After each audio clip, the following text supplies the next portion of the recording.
Friends, എല്ലാവർക്കും രുദ്രാർദ്ധ 2000 പുതിയൊരു വീഡിയോയിലേക്ക് സ്വാഗതം. നമ്മുടെ സോഷ്യൽ മീഡിയയിൽ ട്രെൻഡിങ് ആയിക്കൊണ്ടിരിക്കുന്ന രേണു സുധീരനാണ് നമ്മുടെ ഇന്നത്തെ കണ്ടന്റ് കേട്ടോ. കാര്യം, ഞാൻ രേണുവിനെ അനുകൂലിച്ചോ പ്രതികൂലിച്ചോ അല്ല പറയാൻ ആഗ്രഹിക്കുന്നത്, കുറച്ച് ഫാക്ട്സ് മാത്രമാണ് ഉദ്ദേശിക്കുന്നത് പറയാനായിട്ട്. അതായത്, സുധിച്ചേട്ടൻ മരിച്ചതിന് ശേഷം ഒരുപാട് സഹായങ്ങളൊക്കെ അവർക്ക് ലഭിച്ചിട്ടുണ്ട്. ഒരു വീട്, മറ്റു കാര്യങ്ങൾ, അതുപോലെ തന്നെ ഇപ്പോൾ അഭിനയ രംഗത്ത് തിളങ്ങാനായിട്ട് അവസരങ്ങളൊക്കെ കിട്ടുന്നുണ്ട്. എല്ലാം സുധിച്ചേട്ടൻ്റെ പേരിലാണോ? ഓക്കെ. പക്ഷേ വിധവയായതുകൊണ്ട് മാത്രം അവരിങ്ങനെ വളഞ്ഞിട്ട് ആക്രമിക്കുക എന്ന് പറയുന്നത് അത്ര നല്ല കാര്യമല്ല. അവരെ മാത്രം ടാർഗറ്റ് ചെയ്യുക, എന്ത് ചെയ്താലും കുറ്റം. നമ്മൾ കുറച്ച് മുമ്പുള്ള വീഡിയോകളിലൊക്കെ ചെയ്തിട്ടുണ്ടായിരുന്നു. അവർ വിധവ ആയതുകൊണ്ടും രേണു ആയതുകൊണ്ട്, അതായത് സുധിയുടെ വൈഫ് ആയതുകൊണ്ട് അവരങ്ങനെ ജീവിക്കാവൂ എന്നൊന്നും എങ്ങും എഴുതി വെച്ചിട്ടില്ല. അവർക്ക് സാമ്പത്തികമായിട്ട്, അതായത് അവരുടെ ജീവിതത്തിൽ അവർക്ക് മാന്യമാണ് എന്ന് തോന്നുന്ന ഡ്രസ്സ് ധരിക്കാനും അതുപോലെ തന്നെ മാന്യമാണെന്നുള്ള തൊഴിൽ ചെയ്യാനുള്ള അവകാശം കൊടുക്കുന്നുണ്ട്.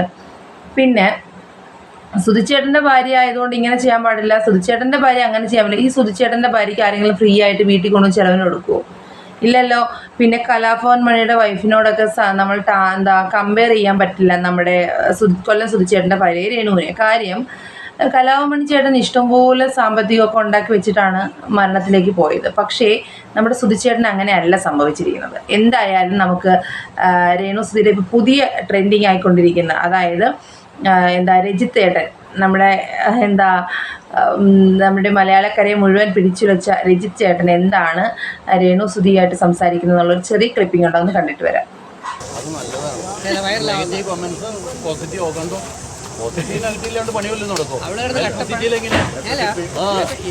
കഷ്ടപ്പെടുന്നത് രേണുന്ന് മാത്രമേ അറിയത്തുള്ളൂ. ഇതിന്റെ നല്ല വശങ്ങൾ എടുക്കില്ല. വയറ് നിറയാണ് കൊടുക്കുന്നത്. സിനിമയ്ക്ക് വിളിക്കുന്നതാരാ? ഈ സോഷ്യൽ മീഡിയയിൽ നമ്മളല്ലേ വിളിക്കുന്നത്? പറഞ്ഞോട്ടെ, ഇവരാരാണ് എന്താണെന്ന് നമുക്കറിയാം. ഒരു കാര്യം ഞാൻ പറയാം, പുള്ളിക്കാരൻ തുള്ളിച്ചാടി നിന്ന് പോകും. നിന്റെ കാര്യം പണിയാണ്. പണി ഒന്നല്ല, ഇവളുടെ ഹസ്ബൻഡ് എൻ്റെ കൂടെ പടം മറക്കിയിട്ടുള്ള ഞങ്ങൾ ഒരുമിച്ച് സ്റ്റാർ മാജിക് ചെയ്തിട്ടുള്ളതാണ്. അതുകൊണ്ട് എൻ്റെ അടുത്ത സുഹൃത്താണ്. ഞങ്ങൾ ഒത്തിരി പ്രോഗ്രാം ചെയ്തു. രേണു അപ്പം ആള് മാറി, ലെവൽ മാറി. 10 മില്യൺ ഞാൻ എന്ത് ചെയ്താലേ? അപ്പൊ നിങ്ങൾ അതിലെന്താ ചെയ്തത്? നിങ്ങളതിൽ എന്തൊക്കെയോ ചെയ്തു. അപ്പൊ പിന്നെ എനിക്കൊന്ന് കാണണം, പ്ലീസ്. പിന്നെ ഒന്നായി ഞാൻ കണ്ടില്ല. സത്യസന്ധമായി പറഞ്ഞാൽ കണ്ടില്ല. ചേട്ടൻ്റെ മരണത്തിന് ശേഷം നമ്മുടെ രേണു ഫ്ലവേഴ്സിൻ്റെ സ്റ്റാർ മാജിക്കിൻ്റെ പ്ലാറ്റ്ഫോമിൽ വന്ന് നിൽക്കുന്നൊരു വീഡിയോ ഉണ്ട്. നമ്മുടെ എല്ലാവരുടെയും കണ്ണ് നിറയ്ക്കുന്നൊരു വീഡിയോ ഉണ്ട്. അതിൽ അവതാരക ലക്ഷ്മി നക്ഷത്ര അല്ലേ, ആ കുട്ടി പറയുന്നുണ്ട് രേണു ബോൾഡാകണം എന്ന്. അപ്പോൾ രേണു ബോൾഡായപ്പോൾ രേണുവിന് കുറ്റം. രേണു ബോൾഡാകണം എന്ന് പറഞ്ഞത് അപ്പോൾ വെറുതെയാണോ? എന്തായാലും നമുക്ക് ആ വീഡിയോ ഒന്ന് കണ്ടിട്ട് വരാം. വളരെയധികം വേദന തോന്നുന്നൊരു വീഡിയോ ആണ് അത്. ജസ്റ്റ് ആ ഒരു വീഡിയോ ഒന്ന് കണ്ടിട്ട് വരാം. ഏട്ടനെ ഇത്രയും സ്നേഹിക്കുന്നുണ്ടെന്ന് അറിയില്ലായിരുന്നു. പറഞ്ഞു.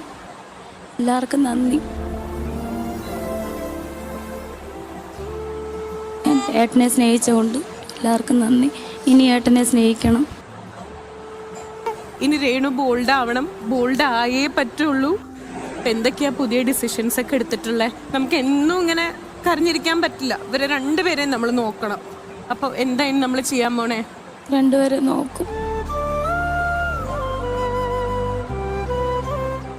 മന്ത്രി സാറ്, വാസവ സാറ് വീട്ടിൽ വന്നിട്ടുണ്ടായിരുന്നു. അപ്പോൾ സാറിങ്ങനെ ഒരു ജോലിയുടെ കാര്യം ശരിയാക്കി തരാമെന്ന്.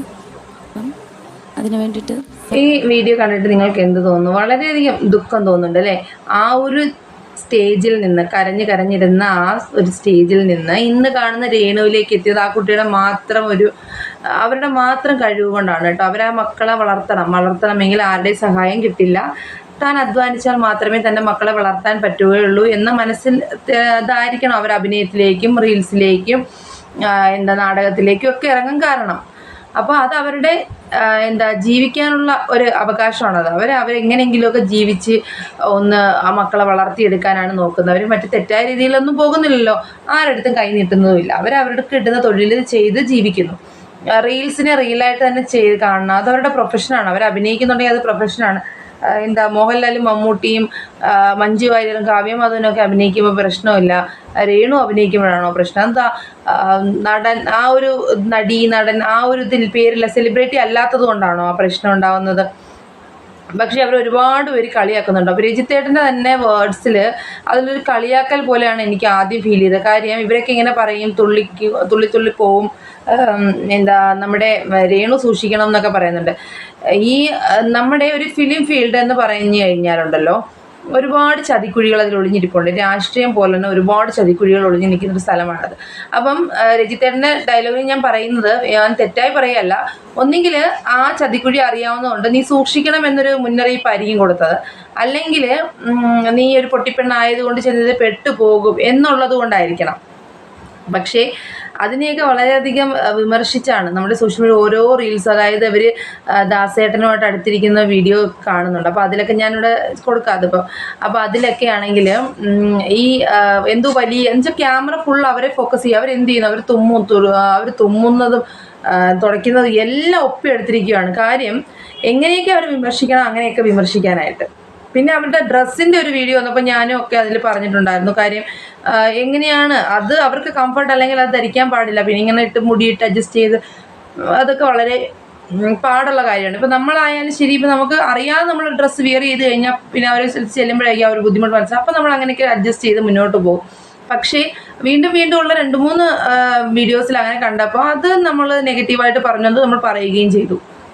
പിന്നെ രേണു തന്നെ പറയുന്നുണ്ട്, ഞാൻ എന്ത് ഡ്രസ്സ് ധരിക്കണം, ഞാൻ എന്ത് ചെയ്യണം, അതിൽ എൻ്റെ കംഫർട്ടാണ് എന്ന് പറയുന്നുണ്ട്. നമുക്ക് രേണുവിൻ്റെ കുറച്ച് വീഡിയോസ് ക്ലിപ്സ് ഉണ്ട്, അതും കൂടെ കണ്ടിട്ട് വരാം.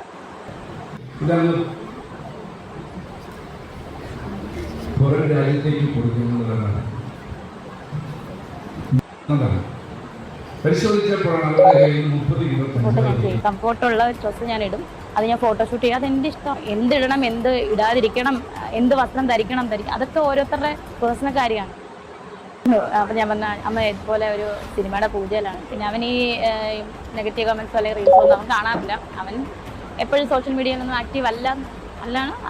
സോഷ്യൽ മീഡിയ വഴിയല്ലോ നമ്മൾ അമ്മയും മോനും തമ്മിലുള്ള ബന്ധം സോഷ്യൽ മീഡിയയിൽ കാണിക്കേണ്ട കാര്യമില്ലല്ലോ. എനിക്ക് എൻ്റെ മോനാണ് കിച്ചു എന്താ പറയുക, ആദ്യമായിട്ട് എൻ്റെ അമ്മയെന്ന് വിളിച്ചത്. അപ്പം ഋതുവിനേക്കാളും ഒരുപടി കൂടുതൽ അവനോട് സ്നേഹം. എല്ലാ വിമർശനങ്ങളെയും അതിജീവിച്ച് തൻ്റെ മക്കളെ വളർത്താൻ വേണ്ടിയിട്ടാണ് രേണു മുന്നേറുന്നത്. അത് മുന്നോട്ട് തന്നെ പോട്ടെ. ആ യാത്രയിൽ നമ്മൾ പ്രേക്ഷകർ നിങ്ങളോടൊപ്പം ഉണ്ടാകും. കാര്യം നിങ്ങൾ എത്രത്തോളം അതിനുവേണ്ടി ഹാർഡ് വർക്ക് ചെയ്യുന്നുണ്ടെന്ന് നമുക്കറിയാം. പിന്നെ കുറച്ച് നെഗറ്റീവ്സ്, നിങ്ങൾ നെഗറ്റീവ്സ് ഉള്ളത് കൊണ്ടാണ്, നിങ്ങൾ ഇത്രയും നെഗറ്റീവ് ചെയ്യപ്പെടുമെന്നുള്ളത് കൊണ്ടാണ് നിങ്ങളെ പലരും ഇതിലേക്ക് വലിച്ചിഴക്കുന്നത്. അങ്ങനൊരു കാര്യം നിങ്ങൾ മനസ്സിലാക്കണം. കാര്യം നെഗറ്റീവിലൂടെ നമ്മൾ നമുക്ക് വൈറലാവാം, പോസിറ്റീവിലൂടെ നെഗറ്റീവിലൂടെ വൈറലാവാം. പക്ഷെ പോസിറ്റീവിലൂടെ ആണെങ്കിൽ ആളുകളുടെ സ്നേഹം കുറച്ചുകൂടെ കൂടും, നെഗറ്റീവിലൂടെ ആണെങ്കിൽ ആളുകൾക്ക് വെറുപ്പ് എന്നൊരു സംഭവം ഉണ്ടാവും. അപ്പം നിങ്ങൾ സുധിച്ചേട്ടൻ്റെ പേരിൽ നിങ്ങൾക്കൊരു ഐഡൻറ്റിറ്റി ഉണ്ട്. അപ്പോൾ ആ ഐഡൻറ്റിറ്റിയെ ദുരുപയോഗം ചെയ്യാൻ വരുന്നവരുടെ അടുത്ത് നിങ്ങൾ നിന്ന് കൊടുക്കരുതെന്നൊരു അപേക്ഷ മാത്രമേ എനിക്കുള്ളൂ. നിങ്ങളോടുള്ള സ്നേഹം കൊണ്ടാണ് ഈ പറയുന്നത്. അതുപോലെ തന്നെ തൻ്റെ എന്തിനും ഈ പുറകെ നടക്കുക എന്ന് പറയുന്നത് ഒരു മ്ലേച്ഛകരമായ കാര്യമാണ്. അവരെന്ത് ചെയ്യുന്നു, നോക്കി നടന്ന് അവരെ ഉപദ്രവിക്കുന്നത് ഒരു കുറച്ച് ബുദ്ധിമുട്ടുള്ള കാര്യമാണ്. കാര്യം അവർ ജീവിക്കാൻ വേണ്ടിയിട്ടാണ് ഈ അഭിനയ രംഗത്ത് വന്നത്. അവർ പറയുന്നുണ്ട് അവരുടെ കംഫർട്ട് അനുസരിച്ച് ചിലപ്പോൾ അവർക്ക് മറ്റു തൊഴിലുകൾ പറ്റില്ലായിരിക്കാം. പിന്നെ ഒരുപാട് ബോഡി ഷേമിംഗ് ഉണ്ട്. അവളുടെ പല്ല് കണ്ടോ, അവൾ എന്തോ പോലെ ഇരിക്കുന്നു, അവളുടെ വിചാരം ഐശ്വര്യ റായിയാണ്. അതൊക്കെ എന്തിനാ പറയുന്നത്? അവരവരുടെ സൗന്ദര്യം. ഇപ്പം എനിക്ക് സൗന്ദര്യം ഉണ്ടെന്ന് ഞാൻ മാത്രം നോക്കിയാൽ എൻ്റെ ഫാമിലി നോക്കിയാൽ മതി, നിങ്ങൾ നോക്കേണ്ട കാര്യമില്ലല്ലോ. ഈ സൗന്ദര്യം എന്ന് പറഞ്ഞാൽ എന്താണ് നിങ്ങൾ ഉദ്ദേശിക്കുന്നത്? ഈ പുറമേയുള്ള കാഴ്ചയാണോ? ഈ പുറമേ സൗന്ദര്യമുള്ളതായിട്ട് കണ്ടിട്ട് ഉള്ളിൽ ഇത്രയും ദുഷ്ടത്ര ഉള്ളവരെയൊക്കെ എങ്ങനെയാണ് നമ്മൾ നല്ലവരെന്ന് പറയാൻ പറ്റുന്നത്? അഭിനയത്തിനെ കുറിച്ച് പറയുന്നുണ്ട്, രേണു സുധിക്ക് അഭിനയിക്കാൻ അറിയില്ല എന്ന്. ഈ പറയുന്നവർ ഈ അഭിനയിക്കാൻ അറിയില്ല എന്ന് പറയുന്നവരൊന്നും അഭിനയിച്ച് കാണിച്ചു കൊടുക്കണം കേട്ടോ. 4 ആളുടെ മുന്നിൽ കയറി നിന്ന് അഭിനയിക്കാൻ നോക്കുമ്പോഴേ അതിനെക്കുറിച്ചുള്ള കാര്യങ്ങൾ മനസ്സിലാവുള്ളൂ. നമ്മൾ കാണുമ്പോൾ അവർ 2 പേരും മാത്രമേ ഉള്ളൂ. പക്ഷെ അതിനൊരു ക്രൂ, അത്രയും ആളുകൾ ഒരു ഒരു എന്താ സിനിമ അല്ലെങ്കിൽ ഒരു ആൽബം അല്ലെങ്കിൽ എന്തൊരു റീൽസ് വന്നാലും ഒരു ഗ്രൂപ്പ് കാണും അതിനകത്ത് ഇതിനെ സപ്പോർട്ട് ചെയ്യാനായിട്ട്. അപ്പോൾ അവരുടെ എല്ലാം മുമ്പിൽ നിന്ന് അഭിനയിക്കുമ്പോൾ ചില സമയത്ത് നമുക്ക് നാണക്കേട് അനുഭവപ്പെടാറുണ്ട്. അപ്പോൾ അതൊക്കെ ആയിരിക്കണം ഫസ്റ്റ് അവരിൽ കാണാം. പിന്നെ അഭിനയിച്ച് വരുമ്പോഴത്തേക്കിനും അവരങ്ങ് എന്താ ബെറ്റർ ആവും. അല്ലാതെ അഭിനയ പാരമ്പര്യമുള്ള കുടുംബത്തിൽ നിന്നൊന്നും അല്ല നമ്മുടെ രേണു വന്നിരിക്കുന്നത്. അപ്പോൾ രേണുവിന് അതിൻ്റെതായ ലിമിറ്റേഷൻസ് ഉണ്ടാവും. അത് ചെയ്ത് വരുമ്പോഴത്തേക്കിനും അത് ഓക്കെ ആവും. അല്ലാതെ ഇങ്ങനെ വിമർശിക്കുന്നവർ ഒരു കാര്യം ചെയ്യണം, ഒരു റീൽസോ ഒരു വീഡിയോ ഒക്കെ എടുത്തൊന്ന് കാണിച്ചു കൊടുക്കണം, ഇങ്ങനെ അഭിനയിക്കണം, കാണിച്ചു കൊടുക്കണം, അല്ലെങ്കിൽ പഠിപ്പിക്കണം. എല്ലാത്തിനും കുറ്റം കണ്ടുപിടിക്കാനായിട്ട് ഒത്തിരി ആളുകളുണ്ട്. ആര് എങ്ങനെ പോകുന്നു, എവിടെ പോകുന്നു, എന്ത്, അത് എനിക്ക് അറിയത്തില്ല. കാര്യം വെച്ച് കഴിഞ്ഞാൽ എല്ലാം കുറ്റമാണ്. ഒന്നാമതൊരു സ്ത്രീ ആയതുകൊണ്ടാണ് അവരെ ഇങ്ങനെ പുറകെ നടന്ന് ഉപദ്രവിക്കുന്നത് കേട്ടോ.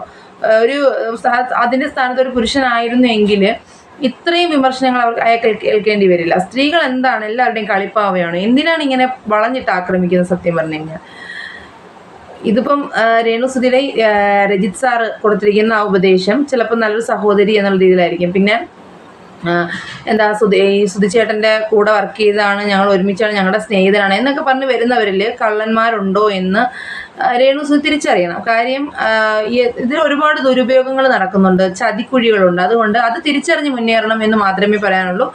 അപ്പോൾ പുതിയൊരു വീഡിയോയുമായി കാണുന്നത് എല്ലാവർക്കും tata bye bye, see U.